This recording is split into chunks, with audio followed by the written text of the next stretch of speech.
Speaker को कि जिनका जज्बा एकदम क्लियर है, वो ये चाहते हैं कि हमारे पूरे भारत देश में ऐसे धरती पुत्र की सेना तैयार हो। हमारे next speaker dynamic leader and एमसेलिया managing director and CEO doctor Shyam गोलब सर।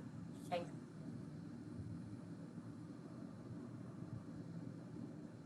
Thank you madam. दोस्तों नमस्कार, मैं डॉक्टर श्याम गोलब फिर से एक बार आपका इस ट्रेनिंग सेशन में स्वागत करता हूं। मैं आशा करता हूं कि आप सभी लोग स्वस्थ हैं और आप अपने साथ अपने परिवार का यानी घर का परिवार और एमसेल परिवार दोनों का ख्याल रखें। मैं ये भी उम्मीद करता हूं कि आप सभी लोग 1 घंटा बहुत अच्छी एक्सरसाइज कर रहे हो, अपने हार्ट अपने लंग को मजबूत कर रहे हो और अपने इम्यूनिटी को बढ़ा रहे हो। तो चलिए शुरुआत करते हैं आज के इस सेशन के साथ। दोस्तों किसी भी बिजनेस में सबसे महत्वपूर्ण अगर कोई चीज होती है तो होती है प्रोडक्ट। ये प्रोडक्ट ही होता है जो किसी भी कंपनी को उस सेक्टर में सबसे बड़ी कंपनी बनाता है। ये प्रोडक्ट होता है जिसकी वजह से कंपनियां बड़ी बड़ी कॉर्पोरेशन बनती है।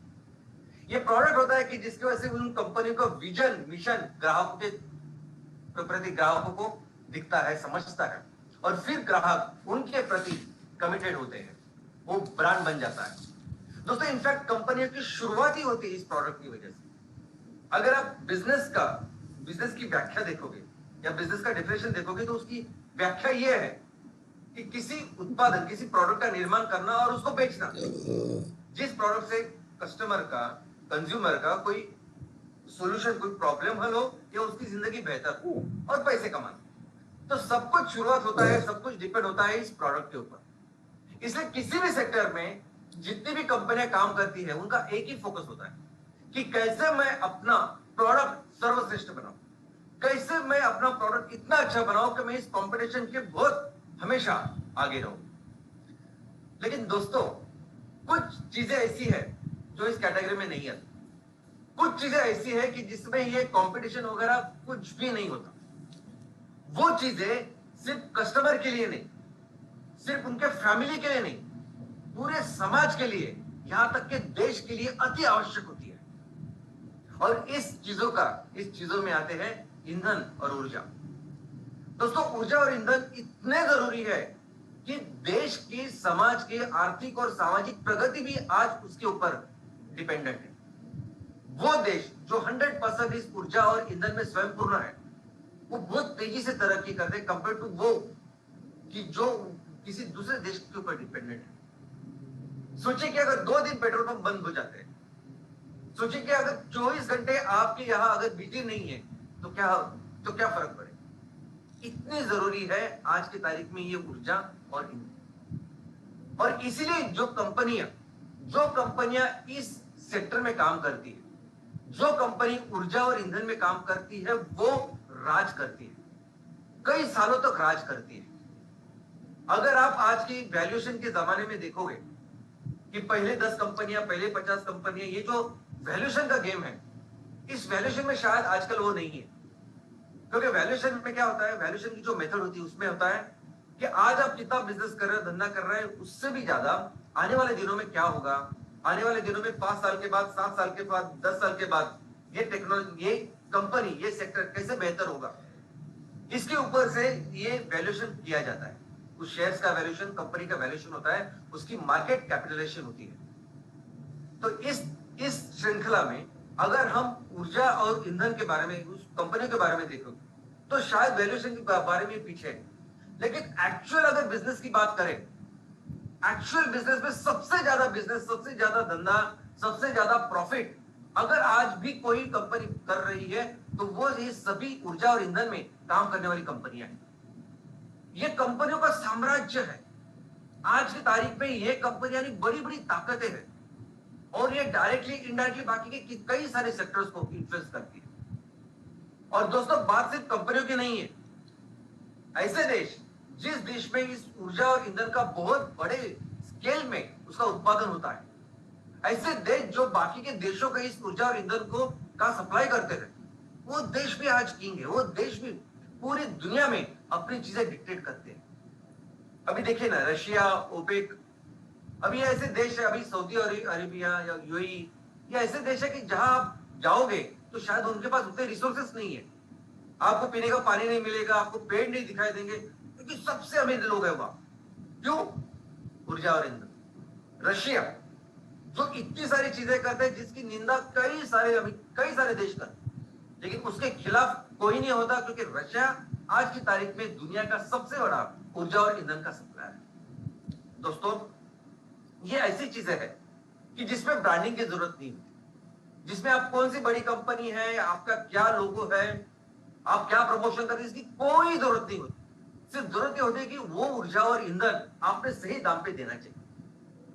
अब मान लो कि आप बहुत बड़ी कंपनी हो, इसका मतलब ये नहीं कि आप उस ऊर्जा और ईंधन को ज्यादा कॉस्ट में बेचेंगे।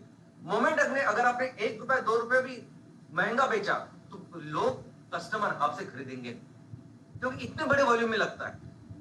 अगर आपके पास बहुत महंगी गाड़ी भी है तो भी आप 2 रुपए 4 रुपए महंगा अगर पेट्रोल होगा, डीजल होगा, वो नहीं लेते। और एक अच्छा ऐसा एग्जाम्पल, एक केस स्टडी हमारे सामने भी है ना। रिलायंस जो अभी तक रिफाइनरी में काम करता था, अब ऑफ कोर्स रिफाइनर उनके मेन बिजनेस है, तो उन्होंने रिटेल आउटलेट्स की शुरुआत की, उन्होंने पेट्रोल पंप की शुरुआत की। लेकिन जब उन्होंने शुरुआत की थी तब उनके जो पेट्रोल डीजल के दाम थे वो बाकी की जो कंपनियां रिटेल आउटलेट में काम कर रही थी उनके कंपैरिजन में 2 रुपए 3 रुपए 4 रुपए ज्यादा महंगे थे, क्योंकि बाकी की सभी कंपनियां ये ऑयल मार्केटिंग कंपनीज थे और उनको सब्सिडी थी, उनको गवर्नमेंट की मिलती थी, इसलिए इनके पेट्रोल डीजल के दाम महंगे थे। और रिलायंस ने पूरी कोशिश की ये बताने की कि उनका ईंधन कितना बेहतर है ये सब, लेकिन फिर भी कुछ नहीं हुआ। उनके पंप बिल्कुल चले थे और फाइनली अल्टीमेटली अभी वो ब्रिटिश पेट्रोलियम के साथ वो अपना कारोबार बढ़ा रहे हैं। लेकिन आज की तारीख में ये जो मार्केट रेट है वो भी ऑलमोस्ट सेम हो चुका है। तो सबसे इंपॉर्टेंट ये है कि यहाँ कोई भी ब्रांड वगैरह नहीं चलता, ईंधन और ऊर्जा में सिर्फ चलता है वो चीज जो सही दाम पे कस्टमर को मिले। ये ऐसा सेक्टर है दोस्तों, आज इस सेक्टर में अगर आप देखोगे तो इस सेक्टर की थ्योरी मैं आज नहीं बताना चाहता आपको, क्योंकि ऊर्जा और ईंधन के कई कौन से प्रकार हैं, कैसे होते हैं, तो थ्योरी में नहीं जाते। आज सिर्फ बिजनेस की बात करते हैं, और बिजनेस में भी हम रिन्यूएबल एनर्जी की बात नहीं करते, हम सिर्फ उस चीज की बात करते हैं, उस सेक्टर की बात करते हैं जो सेक्टर आज भी पूरी तरह से राज कर रहा है, और वो है फॉसिल फ्यूल। दोस्तों, इस फॉसिल फ्यूल की बात अगर हम करें तो उसके कई सारे प्रोडक्ट्स आज मार्केट में है। अभी इस प्रोडक्ट्स का जो वर्गीकरण होता है वो 2 प्रकार से हो सकता है। एक हो सकता है कि ऐसे प्रोडक्ट जो उसका उपयोग क्या होता है उसके हिसाब से उसका वर्गीकरण होता है, यानी ट्रांसपोर्टेशन के लिए प्रोडक्ट, कुकिंग के लिए प्रोडक्ट, इंडस्ट्रियल एप्लीकेशन के लिए प्रोडक्ट, कमर्शियल एप्लीकेशन के लिए प्रोडक्ट, बिजली तैयार करने के लिए प्रोडक्ट। तो ये एक वर्गीकरण हुआ। और दूसरा वर्गीकरण क्या है? दूसरा वर्गीकरण है कि ये जो ईंधन के अलग अलग प्रकार है, उसका फिजिकल अपीयरेंस, उनकी फिजिकल जो स्थिति है उसके हिसाब से, यानी सॉलिड, लिक्विड और गैसियस, घन रूप, द्रव रूप और वायु रूप। और ये दूसरा जो क्लासिफिकेशन है वो ज्यादा प्रचलित है, और इसमें सबसे पहली शुरुआत जो होती है वो होती है घन रूप ईंधन से।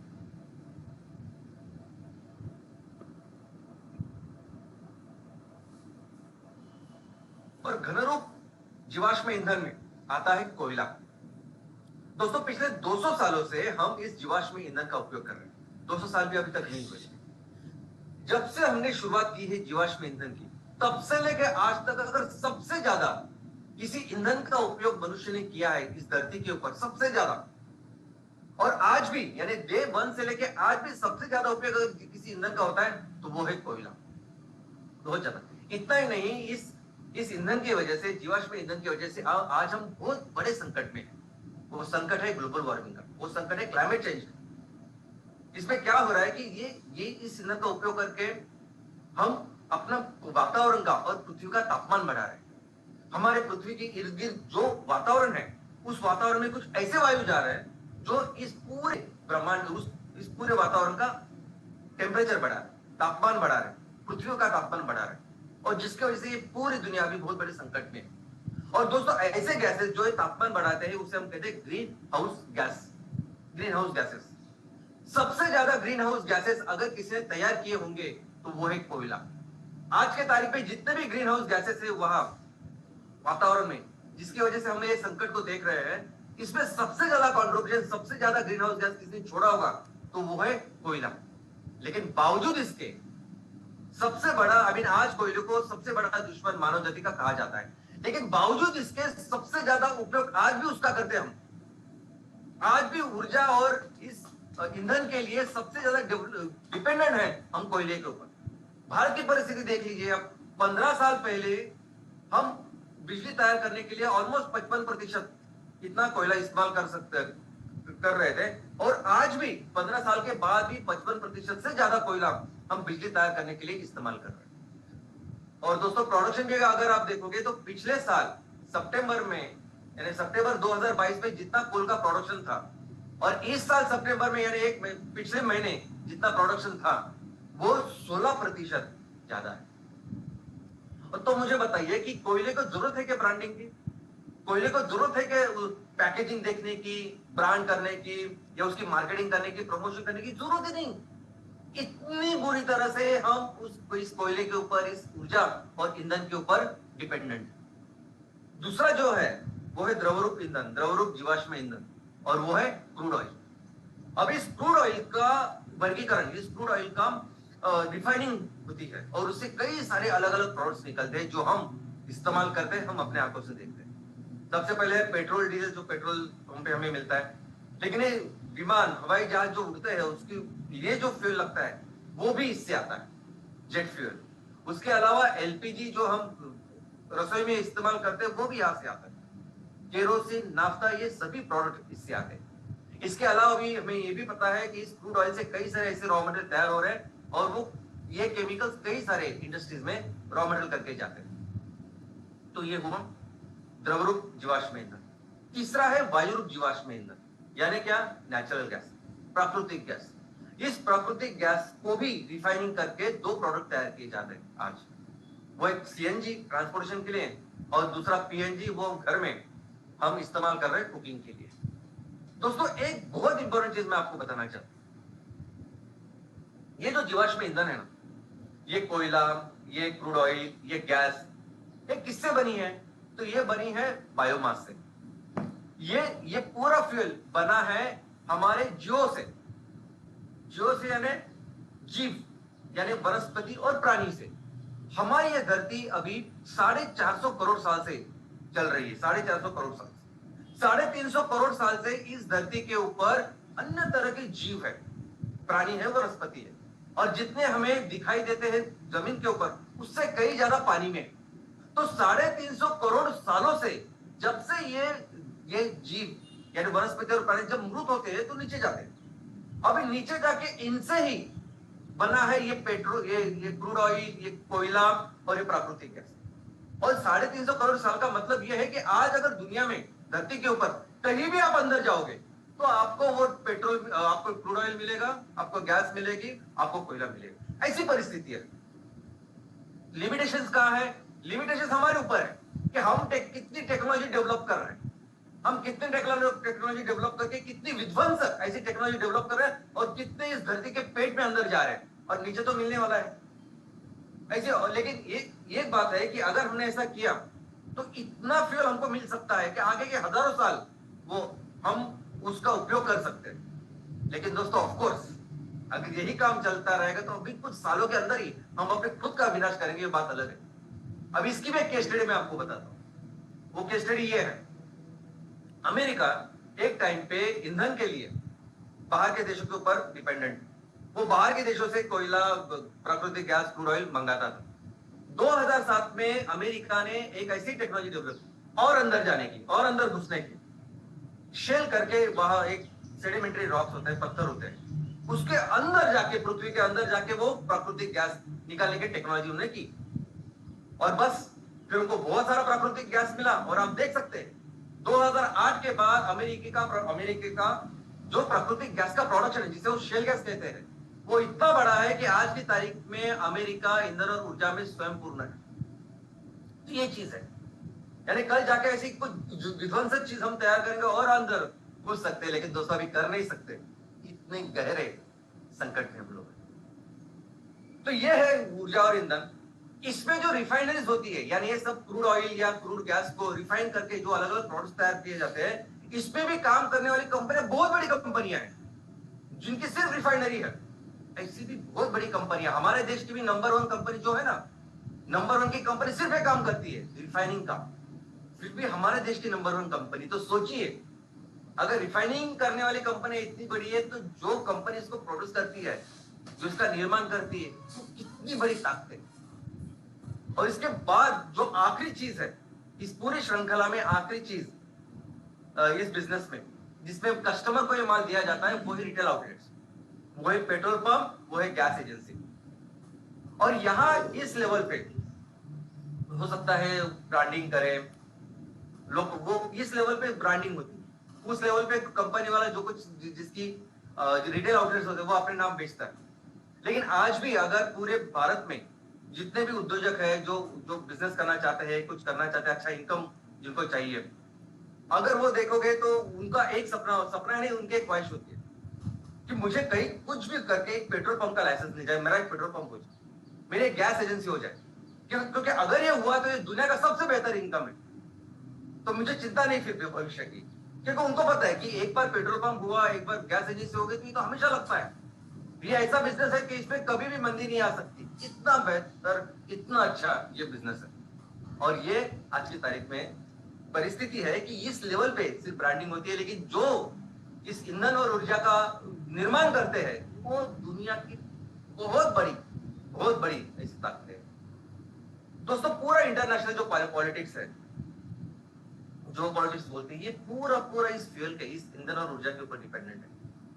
यानी आप देखोगे तो अंतरराष्ट्रीय लेवल पे अलग अलग देशों में व्यापार होते हैं, तो इस व्यापार में सभी कमोडिटीज एक तरफ, यानी हम बोलते हैं ना कि आयात में इतनी सारी चीजें हैं, निर्यात में इतनी सारी चीजें, सब एक तरफ, और ईंधन और ऊर्जा एक तरफ। इतना ज्यादा इंफ्लुएंस ईंधन और ऊर्जा इस सारी चीजों पे करते हैं। कैसे करते हैं, थोड़ा सा इतिहास समझते हैं, बहुत इंटरेस्टिंग है।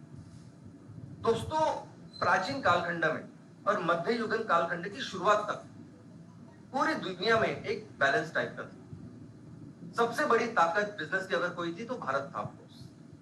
दुनिया के लिए 40 से लेकर 60% जीडीपी का निर्माण, उत्पन्न का निर्माण भारत करता था। और उस टाइम था रोमन साम्राज्य, जो आज की तारीख में नॉर्थ अफ्रीका, ईस्ट एशिया और यूरोप है।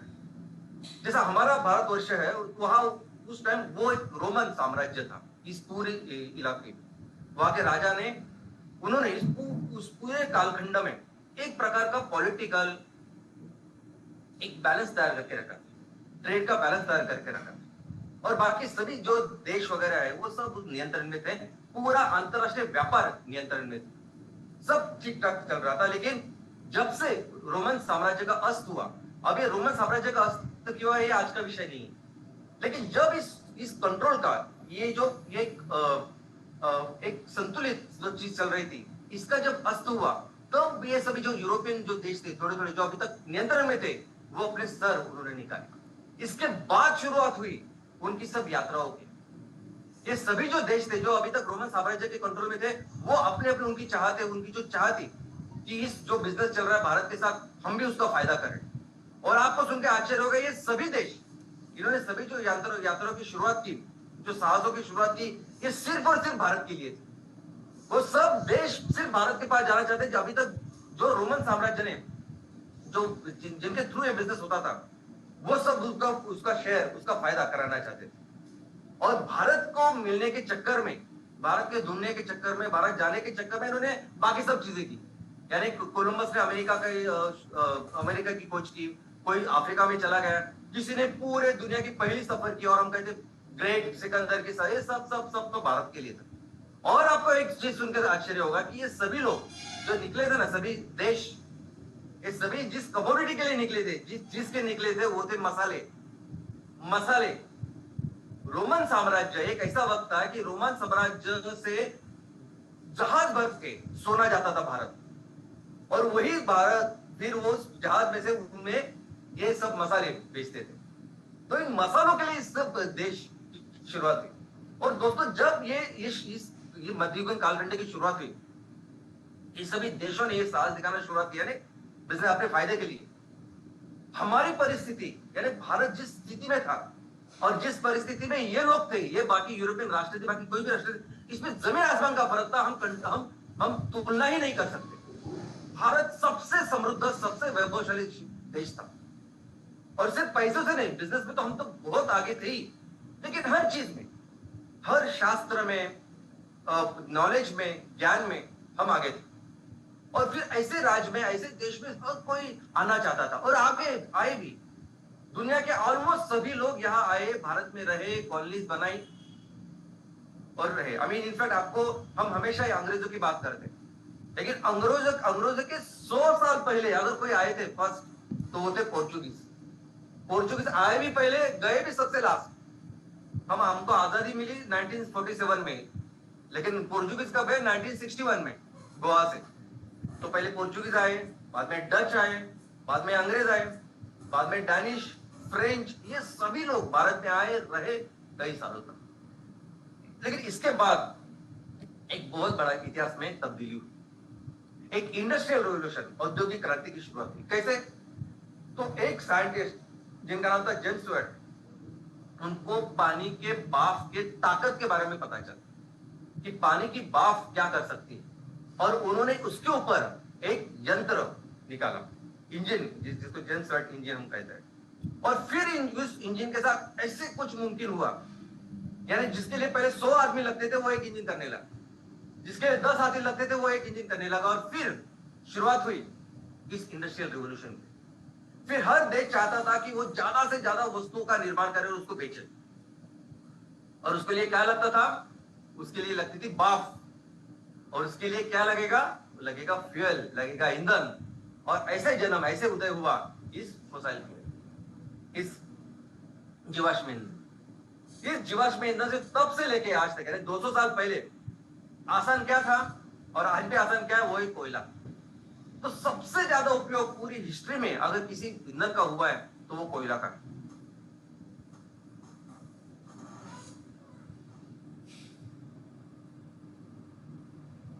अब इस कोयले के साथ ज्यादा से ज्यादा, जितनी भी वाफ उस टाइम तैयार की मनुष्य ने कोयले से की, और इसके साथ कई सारे इंडस्ट्री में बड़े बड़े यंत्रों का निर्माण किया गया, और बड़ा बड़ा जो मैन्युफैक्चरिंग है वो बढ़ी।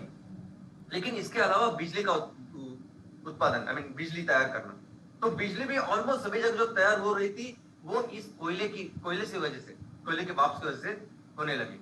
कुकिंग, खाने का भी जो रसोई में भी कोयले का इस्तेमाल होने लगा। यहां तक कि ट्रांसपोर्टेशन, आप देखेंगे उस टाइम के सभी जो ट्रांसपोर्टेशन थे वो इस कोयले के वाष्प के ऊपर चलने लगे। और हम देख सकते हैं कि रेलवे गाड़ी आज भी कई जगह ऐसे कि जो इस कोयले के ऊपर चलने वाले इंजन से चलती है। लेकिन इतना ही नहीं, आपको सुनकर ताज्जुब होगा कि दुनिया की सबसे पहली जो 4 व्हीलर यानी कार है, वो कार किसके ऊपर थी? तो वो कार इस कोयले से जो बिजली बनी उस बिजली के ऊपर चली। कोयला सबसे इंपॉर्टेंट है, और इससे ये बिजली बना के बाकी अलग अलग चीज उन्होंने बनाई। तो सबसे पहली कार जो मनुष्य ने इन्वेंट की वो थी इलेक्ट्रिक व्हीकल। उसके बाद ये इंटरनल कंबशन इंजन आया। उसके बाद ऐसे इंजन आया कि जो लिक्विड या द्रवरूप फ्यूल पे काम करे, ईंधन पे काम करे। और उसके बाद क्रूड ऑयल की शुरुआत की इस इंटरनल कंबशन इंजन के बाद, और बाद में क्रूड ऑयल का रोल आया। इनफैक्ट क्रूड ऑयल का रोल जो पहले आया वो आया था ट्रांसपोर्टेशन के लिए, लेकिन धीरे धीरे ऑफकोर्स अलग अलग चीजें समझी, इंजन में सुधार आ गए, और इस तरह से क्रूड ऑयल का रोल फिर आगे गया बढ़ने लगा। अभी कुकिंग फ्यूल के बारे अगर आप इतिहास देखोगे रसोई के ईंधन के, तो वो भी एक अलग है, एक रोमांचक है। अभी इस पे हजारों सालों तक हमने लकड़ी और बायोमास का उपयोग किया, लेकिन कैसे किया? ऐसे नहीं कि गीली हुई लकड़ी या कोई भी लकड़ी आई, कोई भी बायोमास से और उसका इस्तेमाल किया, ऐसे नहीं। मनुष्य ने हमेशा उसके ऊपर भी चारकोल बनाने की विधि वो एकदम एस्टैब्लिश थी, प्रचलित थी। तो हम जो इस्तेमाल कर रहे थे वो बेसिकली चारकोल था, यानी कोयला, लकड़ी ली और लकड़ी को अच्छी तरह से उसका एक जलने वाला अच्छा फ्यूल बनाना, वो प्रोसेस है चारकोल बनाने की। और उस चारकोल से फिर हम खाना बनाते थे। और लेकिन जब से कोयला आ गया तो कोयला बहुत ही सस्ता था, सिंपल था, आसानी से मिलता था, तो वहां से हमने खाने की शुरुआत की। और बाद में आई इलेक्ट्रिसिटी, यानी पहले जो स्टोव थे जो दुनिया में बने वो इस बिजली के ऊपर चल रहे थे। स्टोव कोयले से बिजली बनी और बिजली के ऊपर चलने वाले ऐसे स्टोव थे।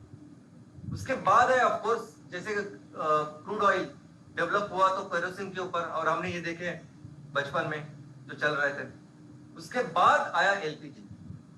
एलपीजी भारत की जो शुरुआत हुई वो 1955 में हुई और धीरे धीरे करके ये बढ़ा।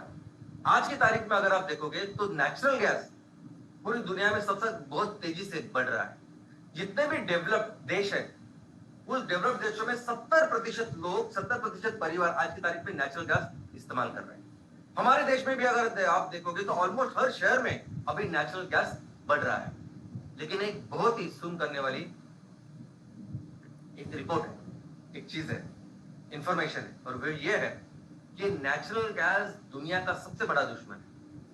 सबसे बड़ा अभी जो क्लाइमेट चेंज हो रहा है वो नेचुरल गैस की वजह से हो रहा है। पिछले 10 साल में जितना भी क्लाइमेट, जितना भी तापमान बढ़ा है वो इस नेचुरल गैस से बना है, नेचुरल गैस की वजह से बढ़ा है। बिकॉज पिछले 10-15 साल से नेचुरल गैस हमने इस्तेमाल करना चालू किया और तब से तापमान बहुत तेजी से बढ़ रहा है। और ये रिपोर्ट आईपीसीसी और बाकी ने दी है। तो कैसे कैसे नेचुरल गैस से कोई इतना तापमान कैसे बढ़ सकता है? तो दोस्तों देखो, कोयला जब हम जलाते हैं तो क्या तैयार होता है? Carbon dioxide. और हमको पता है कि सबसे ज्यादा कार्बन डाइऑक्साइड उधर है। एक नंबर 1 ग्रीन हाउस गैस क्या है? तो कार्बन डाइऑक्साइड, क्योंकि इतने सालों से हम उसका तैयार करते हैं। लेकिन जब आप नेचुरल गैस को उसको जलाते हो तो क्या बनता है पता है आपको? बनता है नाइट्रस ऑक्साइड। वो नाइट्रस ऑक्साइड जो इस कार्बन डाइऑक्साइड से 300 गुना ज्यादा गर्मी तैयार करता है। 300 गुना। 1 टन नाइट्रस ऑक्साइड इतनी गर्मी तैयार करेगा जितनी गर्मी तैयार करने के लिए 300 टन कार्बन डाइऑक्साइड लगेगा। और ये प्रमुख कारण है। लेकिन सिर्फ इतना ही नहीं है, ये आपको पता नहीं कि हेल्थ के लिए कितना कितना खतरनाक है। जितना पोल्यूशन बाहर हवा में होता है ना, उसके 20 से लेके 400 गुना तक इतना ज्यादा प्रदूषण ये नेचुरल गैस कर सकता है। इतना भयानक ये नाइट्रस ऑक्साइड है।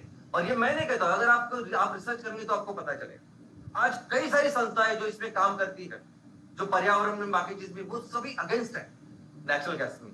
और ऐसी परिस्थिति आई कि अभी पूरी जो स्टेक होल्डर्स है, गवर्नमेंट है, अभी इसके ऊपर विचार कर रही है। तो दोस्तों ये सभी परिस्थिति में आज भी इस ईंधन और ऊर्जा का बहुत ही ज्यादा महत्व है। इतना ज्यादा महत्व है, ये सेक्टर ऐसा है, ये प्रोडक्ट्स, ये चीजें ऐसी है, ये कमोडिटीज ऐसी है कि इसमें ना कंपटीशन नहीं होता। इसमें नहीं ऐसा होता कि कंपनियां है अपना वही, जैसे मैंने आपको बताया कि मेरा प्रोडक्ट अच्छा होना चाहिए, ऐसा बिल्कुल नहीं होता। ईंधन और ऊर्जा में होता है युद्ध, वॉर, देशों में। ये है दोस्तों, आपको सुनकर ताज्जुब होगा, लेकिन ये जो पहला विश्व युद्ध क्यों हुआ, क्यों इसकी शुरुआत हुई, आप जब डिटेल में पढ़ोगे तो कई सारे इतिहासकार बोलते हैं कि ये विश्व युद्ध नहीं, ये ऑयल वॉर था। जब कोयले से हमने ऑयल के ऊपर स्विच करना चाहा, जब पूरी दुनिया उसमें जा रही थी, तो पूरी दुनिया की नजर थी कि कहां ज्यादा क्रूड ऑयल है। और फिर उसके हिसाब से जर्मनी ने, ब्रिटेन ने अपनी अपनी सब भूमिका ली और तब से शुरुआत हुई ऑयल। ये ऑयल वॉर है। यहां तक कि उसके बाद जितने भी इंटरनेशनल वॉर्स हुए, जितने भी जियो पॉलिटिक्स हो गए, सिर्फ और सिर्फ इस ऑयल, इस ईंधन और ऊर्जा के लिए। ईरान और इराक में कोई जरूरत नहीं थी अमेरिका को आने के अंदर। जब दोनों का युद्ध चल रहा था, ईरान और इराक का, क्यों आया वो? क्योंकि उनको इराक का वो ईंधन चाहिए था, वो क्रूड ऑयल चाहिए था, गैस चाहिए था। दोस्तों आज भी रशिया और यूक्रेन की जो लड़ाई चल रही है, जो युद्ध चल रहा है, वो सिर्फ और सिर्फ इस ईंधन के लिए है। रशिया नहीं चाहते, वो रशिया को वो नेचुरल गैस और ऑयल का जो सप्लाई है यूरोप को, वो कंट्रोल में रखना है, और उसके लिए ये युद्ध। इनफैक्ट चाइना का अभी एक प्लान है। अगर आप देखोगे, चाइना एक रोड बना रहा है, और यहां तक कि चाइना एक इकोनॉमिक कॉरिडोर, एक सी रूट बना रहा है। ये सब कुछ जो चल रहा है ना चाइना का, ये सिर्फ और सिर्फ इस ईंधन और ऊर्जा, इसके ऊपर कंट्रोल के लिए है। यानी उसके साथ पाकिस्तान के साथ कॉरिडोर से लेके हर चीज, समुद्र का, उसके स्टेशन वगैरह, सब कुछ इसके लिए है। इस सेक्टर में अगर आज देखोगे आज क्या परिस्थिति है, तो आज ईंधन और ऊर्जा, कितनी भी हम रिन्यूअल की बातें करें और काम भी कर रहे हैं, लेकिन हम पूरी तरह से डिपेंडेंट है इस फोसिल फ्यूल के ऊपर। आज 65% जो ईंधन और ऊर्जा इस्तेमाल होती है वो बनती है क्रूड ऑयल से, फोसिल फ्यूल। और इंटरनेशनल जो ट्रेड है, इंटरनेशनल जो व्यापार है, भले ही अगर आप डायरेक्ट वॉल्यूम देखोगे तो 12% इसमें आता है ईंधन और ऊर्जा, यानी कमोडिटी के हिसाब से 12% वॉल्यूम डायरेक्ट ईंधन और ऊर्जा का, लेकिन ये तो डायरेक्ट है, इनडायरेक्ट ऑलमोस्ट हर सेक्टर इसके ऊपर डिपेंडेंट है। सोचिए सीमेंट की फैक्ट्री कैसी चलेगी, स्टील की फैक्ट्री कैसी चलेगी, अगर उनको ईंधन और ऊर्जा नहीं मिलेगा तो ऑलमोस्ट ये सभी चीज कंट्रोल करती है ईंधन। और यही चीज है, यही कारण है कि क्रूड ऑयल डिसाइड करता है महंगाई बढ़ेगी, कम होगी, घटेगी, सब कुछ। और इसीलिए जिनके पास ये ताकत है वो कुछ भी कर सकते, वो कुछ भी मनमानी कर रहे हैं। रशिया के खिलाफ ऑलमोस्ट हर यूरोपियन राष्ट्र में देश में उनके खिलाफ प्रदर्शन चल रहे, लेकिन रशिया सुनता ही नहीं, कुछ भी नहीं, जो चाहिए उसको वो कर, बिकॉज़ आज की तारीख में दुनिया का सबसे बड़ा ऑयल एंड गैस सप्लायर। इस परिस्थिति में, ऐसी परिस्थिति में एमसीएल जो कर रहा है ना, इसका आप समझ नहीं सकते इसकी अहमियत। एमसीएल जो काम कर रहा है और आने वाले दिनों में इतनी बड़ी ताकत और बिजनेस बनने वाली आप नहीं समझेंगे। बायोफ्यूल की तरफ आज तक लोगों ने कैसे देखा है? बायोफ्यूल यानी एकदम थोड़ा सा, जो भी आज की तारीख में तैयार हो रहा है ना बायोफ्यूल, वो प्रगत देशों में तैयार हो रहा है, वो अमेरिका में तैयार हो रहा है, यूरोप में तैयार हो रहा है, ब्राजील में तैयार हो रहा है। और इसके लिए रॉ मटेरियल क्या ले रहे हैं वो? खाना, अनाज। जो अनाज हो सकता है बाकी देशों के लिए, उससे वो बना रहा है। और क्या बना रहा है? बायोडीजल बना रहा है, बायोइथेनॉल बना रहा है। डीजल में मिक्स कर रहा है, पेट्रोल में मिक्स कर रहा है और बेच रहे हैं 5% 10%, बाकी महंगे बेचते हैं। और ऐसा बायोफ्यूल का धंधा आज तक चालू है पूरे दुनिया में। जो प्रॉब्लम है पूरा बायोफ्यूल का लेके वो है रॉ मटेरियल का, पूरी दुनिया में। एक तो ऑयल एंड गैस इतनी बड़ी स्केल में लगता है, और अगर बायोफ्यूल की बात करें तो बायोफ्यूल का रॉ मटेरियल 10 गुना होता है। तो कैसे और कहां से लाए? और जो ये राष्ट्र कर रहे हैं बायोफ्यूल का निर्माण, उसके अगेंस्ट पूरी दुनिया बात करती है। बायोफ्यूल के अगेंस्ट दुनिया, क्योंकि वो बोल रहे हैं कि ये बायोफ्यूल आप किसान से तैयार कर सकते हो, वो पेट भर सकता है किसी का। तो फूड वर्सेस फ्यूल ऐसे सब जगह है। ये कचरे से जो बायोफ्यूल वगैरह बनता है ना, ये कुछ गिनती में भी नहीं है दोस्तों। इतना थोड़ा सा है जो रॉ मटेरियल वगैरह मिलता है। और एक्चुअली जब हम बायोफ्यूल करने जाते हैं ना, तो जो कचरा है वो मिक्स है, वो तो मिलता नहीं कुछ, और जो भी गीला कचरा उससे कुछ भी नहीं बनता है। मैं आपको बोलूं, जो बिजनेस है उसमें कुछ नहीं। और ऐसी परिस्थिति में जब एमसीएल काम कर रहा है, इसका महत्व समझिए। ऐसी परिस्थिति में जो हम काम कर रहे हैं, किस तरीके से काम कर रहे हैं, आने वाले दिनों में इसका महत्व समझिए आप। पूरी दुनिया में कोई किसने सोचा भी नहीं होगा ऐसे स्केल में और ऐसे तरीके से हमें काम करना है। और ऐसा नहीं है कि हमने पहली बार किया, कोई किसी ने कभी किया नहीं, कभी किसी ने कोशिश नहीं की, ऐसा कुछ नहीं है। सबसे पहले जो पॉलिसी आई बायोफ्यूल की भारत में 2006 में आई, 2006 में बायोफ्यूल की पॉलिसी, तब से वो कॉर्पोरेट वगैरह तब भी इस पे काम कर रहे हैं।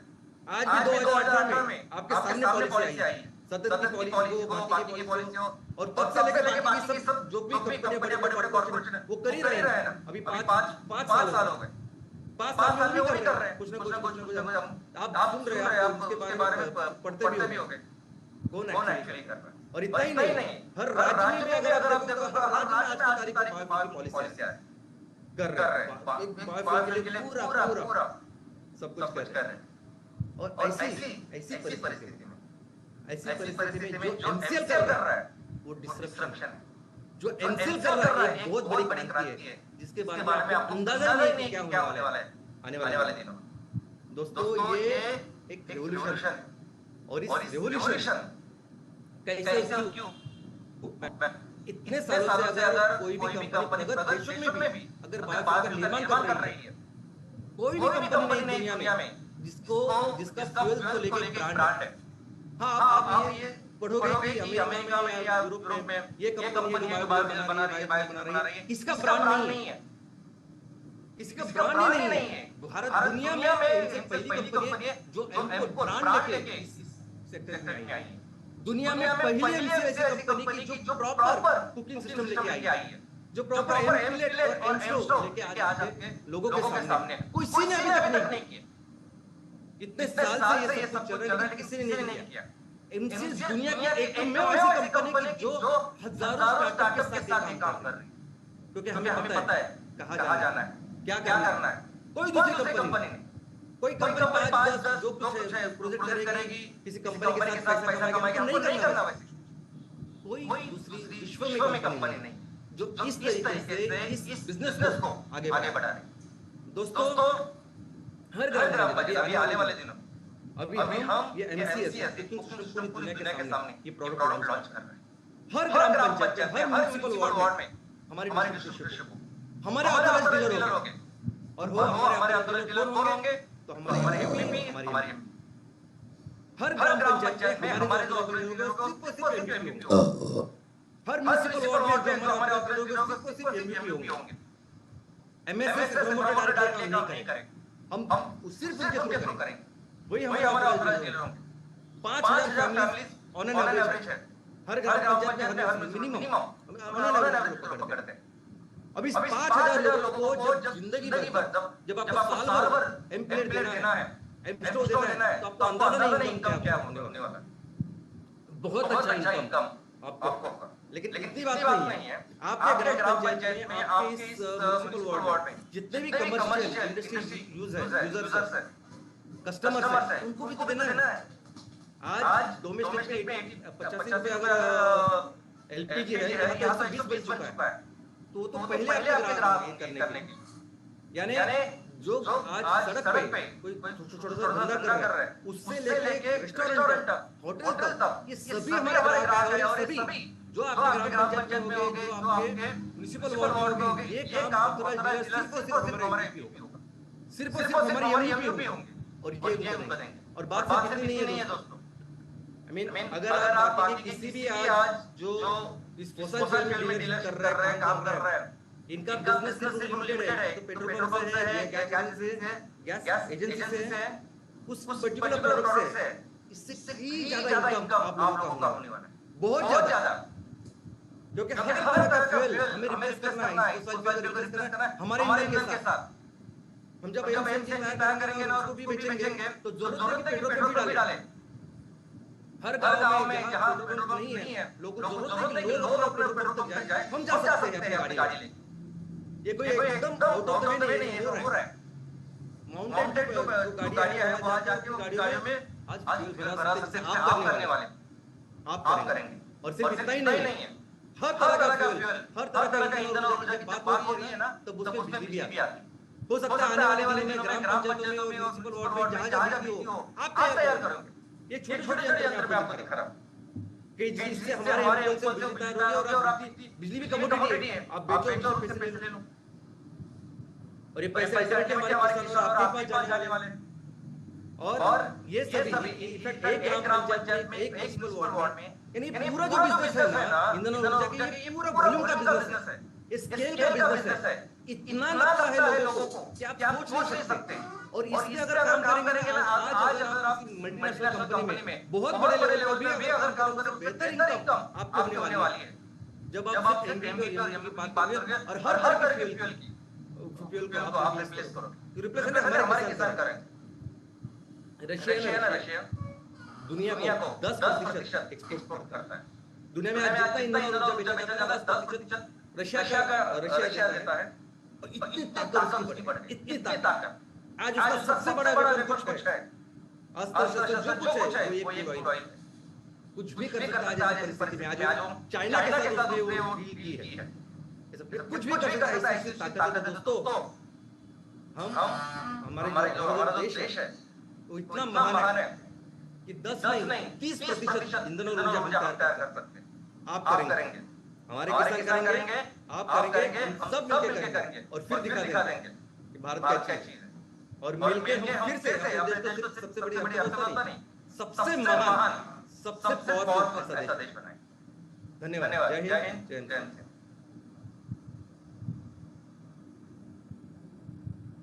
जो आर्थिक